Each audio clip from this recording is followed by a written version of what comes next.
Assalamualaikum warahmatullahi wabarakatuh.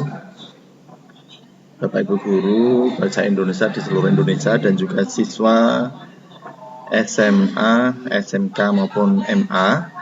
Saya akan berbagi video pembelajaran menulis proposal penelitian. Ini merupakan materi pembelajaran Bahasa Indonesia di kelas 11 SMK, MA maupun SMA kelas 11 semester genap untuk kurikulum 2013. Nah, kalau di kurikulum Merdeka, materi menulis proposal penelitian tidak ada. Adanya materi menulis karya ilmiah. Namun tidak ada salahnya kalau materi menulis karya ilmiah di kurikulum Merdeka di kelas 11 itu diawali dari menulis proposal terlebih dahulu. Dengan menulis proposal terlebih dahulu, diharapkan kegiatan penelitian yang dilakukan oleh siswa itu lebih terencana, lebih terprogram, sehingga bisa meminimalisasi kesulitan di tengah jalan nantinya. Materi ini saya buat untuk sebagai pengayaan di kelas dan juga cocok untuk siswa yang saat ini sedang magang di tempat usaha dan industri. Jadi meskipun magang, tapi pembelajaran tetap bisa berlangsung dengan memanfaatkan teknologi informasi. Kita mulai materi menulis proposal penelitian. Sebelum kita membahas lebih jauh tentang bagaimana karya ilmiah dan bagaimana menulis proposal penelitian, terlebih dahulu saya persilahkan anak-anak untuk membaca contoh proposal penelitian. Jadi awali dari membaca, mengamati contoh proposal terlebih dahulu. Setelah membaca dari awal sampai akhir, baru nanti kita akan membahas teknisnya, bagaimana cara membuatnya.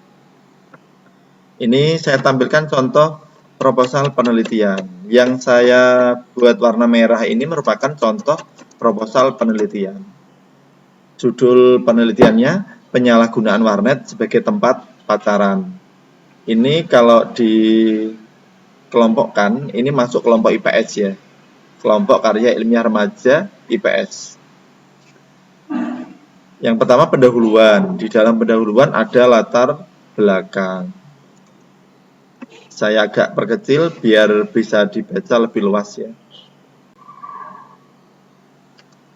Ini latar belakangnya hanya terdiri dari 4 paragraf karena latar belakang ini sifatnya juga relatif, tidak harus berlembar-lembar seperti latar belakang skripsinya mahasiswa S1. Ini laporan ilmiah yang nanti akan dibuat atau proposal penelitian yang dibuat oleh siswa, sehingga 4 paragraf kalau dirasa isinya sudah terpenuhi, ya kita anggap cukup. Jadi nggak harus berlembar-lembar. Yang penting siswa sudah berproses kerja ilmiah itu sudah bagus. Originalitas itu jauh lebih penting daripada banyak halaman tapi dibuat dari browsing ya, dari copy paste milik karya ilmiahnya orang. Nah, ini contoh proposal penelitian di bagian latar belakang. Dibaca. Kemudian saya tampilkan halaman berikutnya. Ini bagian rumusan masalah. Rumusan masalahnya terdiri dari 2 masalah yang akan diteliti. Loh, kok hanya 2? Ya inilah cirinya karya ilmiah remaja. Kan proposal itu kalau ditindaklanjuti ini nanti jadinya laporan ilmiah dan laporan ilmiah termasuk karya ilmiah. Dan karya ilmiahnya ini karya ilmiah remaja. Jadi 2 nggak masalah. Yang penting siswa sudah belajar melakukan prosedur ilmiah. Beda dengan miliknya mahasiswa S1 ya, yang jauh lebih detail dan lebih lengkap. Setelah rumusan masalah, kemudian ada tujuan penelitian. Selanjutnya manfaat penelitian. Penelitian ini manfaatnya apa? Kemudian kajian pustaka. Saya agak ngantuk karena habis nyusun PowerPoint ini tadi malam ya. Berikutnya metode penelitian. Di dalam submetode penelitian ini ada jenis penelitian, kemudian objek penelitian, teknik pengumpulan data. Selanjutnya, instrumen penelitian. Ini yang harus ada dalam proposal penelitian. Mulai Romawi 4 ini sifatnya opsional, jadi tidak harus ada dalam proposal penelitian. Mulai Romawi 4, Romawi 5, Romawi 6, ini sifatnya opsional. Ada ya bagus, kalau nggak ada ya nggak apa-apa. Misalnya pelaksana kegiatan. Ini biasanya saya buat kelompok ya. Jadi mereka biar latihan kerja tim. Kelompok ini namanya siapa aja ditulis. Kemudian jadwal penelitian. Jadwal penelitian ini di proposal sifatnya juga opsional. Nah, kalau dibuat seperti ini diharapkan siswa itu punya perencanaan yang matang. Punya tahapan, oh saya tanggal ini akan melakukan ini. Tanggal 1 sampai tanggal 3 saya akan nyusun proposal. Tanggal 4 sampai 7 saya akan mengumpulkan data penelitian. Kemudian tanggal 8 saya akan analisis data penelitian. Tanggal 10 saya menulis laporan hasil penelitian. Kemudian tanggal 11 revisi, tanggal 13 presentasi. Ini sifatnya opsional. Boleh ada, boleh tidak dalam proposal. Dan kegiatan 1 sampai 6 ini juga tidak pakem harus 6. Boleh ditambah, boleh dikurangi sesuai dengan kebijakan Bapak Ibu guru yang di kelas ya. Jadwal penelitian, kemudian rencana anggaran dana ini juga opsional. Boleh ada, boleh tidak. Hanya contoh. Tapi kalau daftar pustaka sebaiknya ada. Karena ini melatih siswa bertanggung jawab. Melatih pertanggungjawaban ilmiah siswa. Waktu menyusun ini ngutip dari mana saja. Dari buku atau dari website. Nah, ditampilkan di daftar pustaka. Latihan tanggung jawab pada karyanya. Nah, ini contoh proposal penelitian yang nanti akan kalian buat. Jadi saya anggap lulus kalau kalian bisa membuat proposal penelitian. Pada materi ini saya anggap lulus ya. Nah, kalian sudah mengamati contoh proposal penelitian ini. Mari kita bahas proposal penelitian itu apa dan bagaimana cara menyusunnya.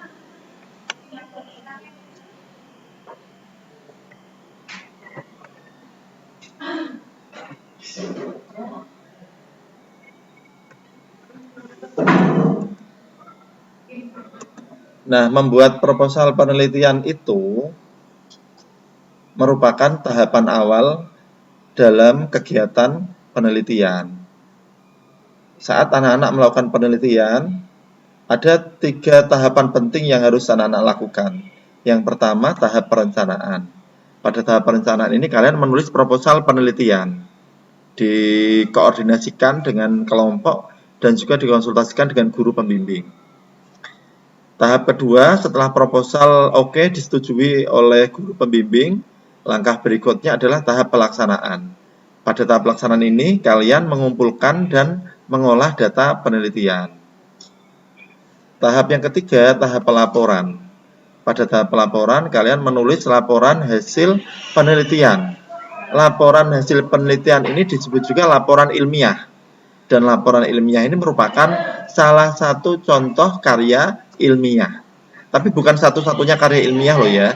Karena karya ilmiah itu tidak hanya laporan ilmiah. Tidak hanya laporan hasil penelitian. Karya ilmiah itu bentuknya banyak.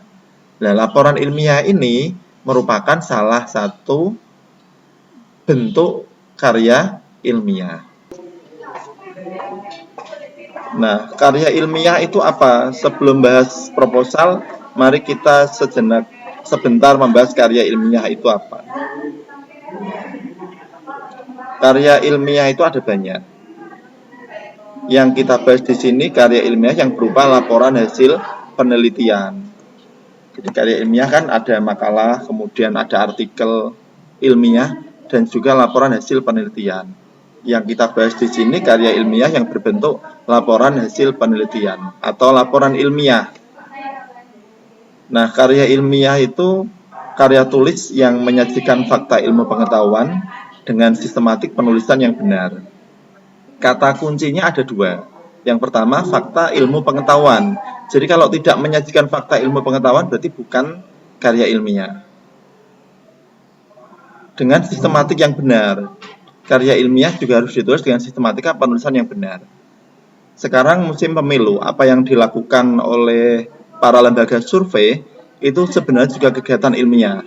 Mereka melakukan survei, nanti siapa pemenangnya, apakah calon nomor 4, nomor 5, atau nomor 6. Nah, ketika lembaga survei itu menyajikan fakta, berarti memenuhi salah satu ciri karya ilmiah. Namun bila yang dirilis tidak sesuai dengan fakta, misal sebenarnya hasil angket memenangkan calon nomor 4 misalnya, tetapi dalam rilis yang dirilis oleh lembaga survei itu yang menang nomor 5 karena yang bayar nomor 5, maka ini tidak termasuk karya ilmiah karena tidak menyajikan fakta. Jadi salah satu ciri karya ilmiah itu menyajikan fakta. Yang kedua, fakta itu disajikan dengan sistematik penulisan yang benar. Fakta yang disajikan itu diperoleh dari observasi. Fakta yang disajikan itu bisa diperoleh dari observasi atau pengamatan, bisa pula diperoleh dari interview atau wawancara, atau dari angket atau kuesioner, bisa pula tes studi pustaka atau diperoleh dengan teknik pengumpulan data yang lain. Nanti kita akan bahas lebih lanjut tentang teknik pengumpulan data penelitian. Jadi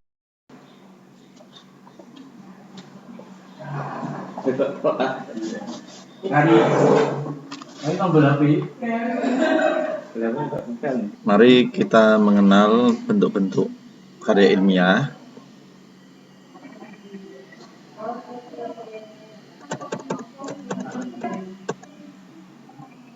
Bentuk-bentuk karya ilmiah itu yang berada dalam kotak ini merupakan karya ilmiah. Yang pertama, karya ilmiah populer atau disebut juga artikel ilmiah ya.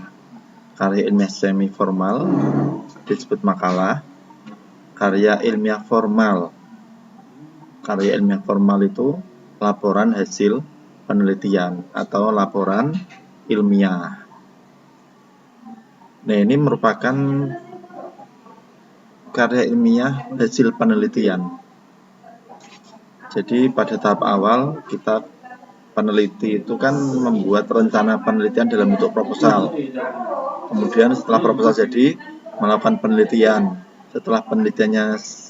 Setelah data diperoleh baru menulis laporan hasil penelitian. Dan laporan hasil penelitian ini merupakan salah satu contoh karya ilmiah. Laporan hasil penelitiannya siswa SMA, MA maupun SMK itu biasa kita sebut karya ilmiah remaja. Kemudian laporan ilmiah atau laporan hasil penelitiannya mahasiswa S1 itu skripsi. Kalau mahasiswa S2 tesis, mahasiswa S3 disertasi. Puisi, hikayat, dongeng, cerpen, novel ini tidak termasuk karya ilmiah karena ditulis berdasarkan imajinasi, tidak menyajikan fakta, tapi fiksi, bersifat subjektif. Sementara karya ilmiah itu sifatnya objektif. Nah, mari kita merencanakan penelitian ya. Langkah pertama, menyusun proposal penelitian. Kenali bagian-bagian proposal penelitian. Yang paling atas namanya judul proposal penelitian. Kemudian Romawi 1 pendahuluan. Di dalam pendahuluan ada A latar belakang, B rumusan masalah, C tujuan penelitian, dan D manfaat penelitian. Kemudian Romawi 2 kajian pustaka. Ini harusnya Romawi 2 ya yang ini. Kemudian Romawi 3 metode penelitian. Ini bukan Romawi 2 yang benar, Romawi 3. Di dalam metode penelitian ada jenis penelitian, objek penelitian, sumber data penelitian, teknik pengumpulan data, dan instrumen penelitian. Ini saya tambahi ini.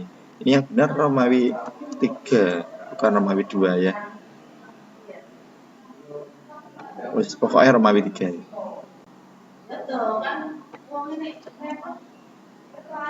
Bagaimana cara menyusun bagian-bagian tersebut? Yang pertama, bagian latar belakang. Latar belakang itu berisi alasan peneliti tertarik melakukan penelitian atau alasan pentingnya suatu masalah untuk diteliti. Misal kalian meneliti fenomena siswa mengantuk di kelas 11 TKR 3 SMK Negeri Gaul. Nah, misalnya begitu. Maka latar belakangnya bisa kalian buat misalnya seperti ini. Kegiatan pembelajaran itu harus dilaksanakan dengan fisik dan psikis yang prima. Jika pembelajaran dilaksanakan dengan badan yang loyo, ngantuk, apalagi tidur di kelas, ini akan sangat mengganggu kegiatan pembelajaran, baik pribadi siswa maupun iklim pembelajaran di kelas. Berdasarkan pengamatan awal, diduga banyak sekali siswa kelas 11 TKR 3 yang biasa mengantuk di kelas. Jika dibiarkan, ini berbahaya. Oleh karena itu, peneliti tertarik melakukan penelitian fenomena siswa mengantuk di kelas saat jam pembelajaran berlangsung. Ini contoh saja ya. Berikutnya rumusan masalah. Rumusan masalah itu berisi masalah yang akan diteliti. Rumusan masalah itu minimal berapa? Ya, sesuai kebutuhan ya. Rumusan masalah itu sesuai kebutuhan. Saya kembali ke contoh ini ya. Ini contoh rumusan masalah. Tadi judulnya penyalahgunaan warnet sebagai tempat pacaran. Rumusan masalahnya, apa saja bentuk pacaran pasangan remaja saat di warnet? Yang kedua, apa respon warga mengetahui warnet sebagai tempat pacaran? Jadi rumusan masalah itu ciri khasnya kita buat kalimat pertanyaan, biar mudah ya. Nah, tujuan penelitian. Tujuan penelitian ini sejalan dengan rumusan masalah. Rumusan masalah tujuan penelitian pertama ini sesuaikan dengan rumusan masalah yang pertama. Tujuan penelitian yang kedua sesuaikan dengan rumusan masalah yang kedua. Bedanya apa? Oh, kalau rumusan masalah ini berupa kalimat tanya. Kalau tujuan penelitian berupa kalimat pernyataan. Oke, selanjutnya manfaat penelitian. Kalau manfaat ini relatif ya, sesuai dengan penelitian kalian. Kira-kira manfaat penelitian kalian apa? Berikutnya kajian pustaka. Kajian pustaka ini berisi sejumlah teori berkaitan dengan masalah yang dibahas. Teori-teori tersebut didapatkan dari studi pustaka, baik dengan membaca buku atau melalui kita baca artikel atau referensi dari internet. Nanti sumber pustakanya kita tulis dan kita tempatkan di daftar pustaka. Jelas ya? Karena tadi yang diteliti itu penyalahgunaan warnet sebagai tempat pacaran, maka kajian pustaka yang dibahasnya warnet dan pacaran. Kalau kita meneliti jagung, ya kita bahas jagung itu apa? Kita meneliti kenakalan remaja, di kajian pustaka kita bahas kenakalan remaja itu apa? Gitu. Kita meneliti pacaran, berarti pacaran itu apa? Dibahas di kajian pustaka. Jelas ya? Kajian pustaka ini yang dibahas apa? Yang dibahas tergantung masalah yang kita teliti. Oke, lanjut. Metode penelitian. Metode penelitian yang pertama jenis penelitian. Jenis penelitian ini ada banyak. Namun biasanya siswa lebih senang menggunakan deskriptif kualitatif. Bisa kalian menggunakan deskriptif kualitatif, bisa menggunakan kuantitatif.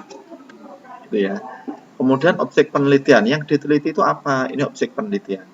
Objek penelitian ini bisa place, tempat, dan paper atau kertas, atau tempat, kertas, dokumen, atau orang, bisa juga.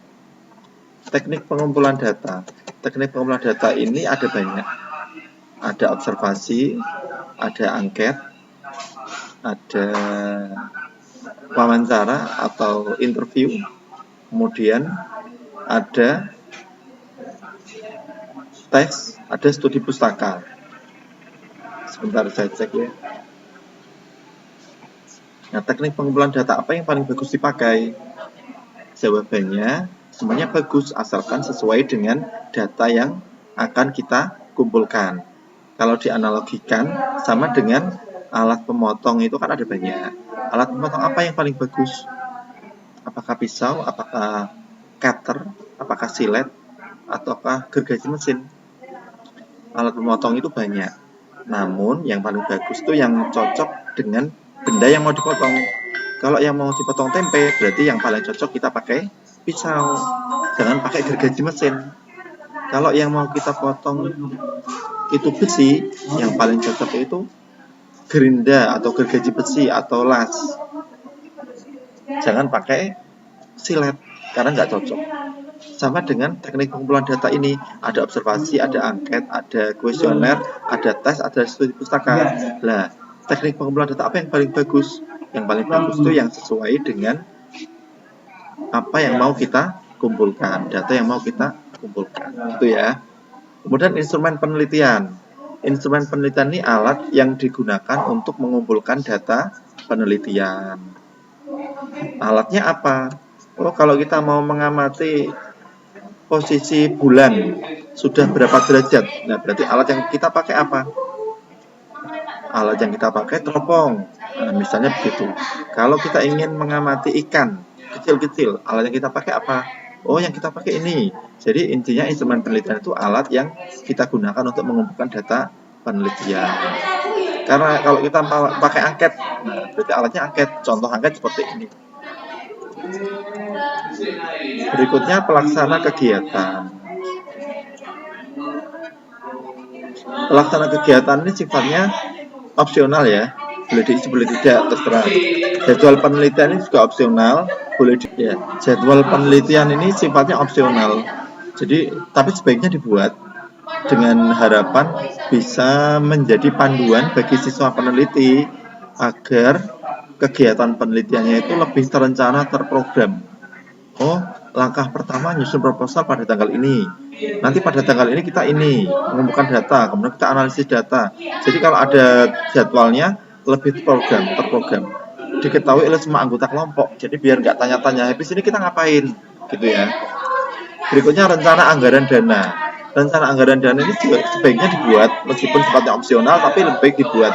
Biar kita bisa memprediksi, nanti kita butuh dana apa saja, dipakai apa, jumlahnya berapa. Gitu ya. Kemudian daftar pustaka. Daftar pustaka juga dibuat. Nah, demikian tadi uraian materi singkat tentang cara membuat proposal penelitian. Berarti kita sudah melakukan langkah awal melakukan penelitian, yakni kita menulis proposal penelitian. Kalau proposal sudah jadi, sudah oke, langkah berikutnya kita mengumpulkan data penelitian. Setelah data terkumpul dan dirasa cukup, langkah terakhir kita menulis laporan hasil penelitian. Nah, laporan hasil penelitian inilah yang disebut dengan karya ilmiah. Gitu ya. Nah, adik-adik, demikian tadi materi menulis proposal penelitian. Semoga bermanfaat. Silakan berlatih melakukan penelitian dengan mengawalinya menulis proposal penelitian.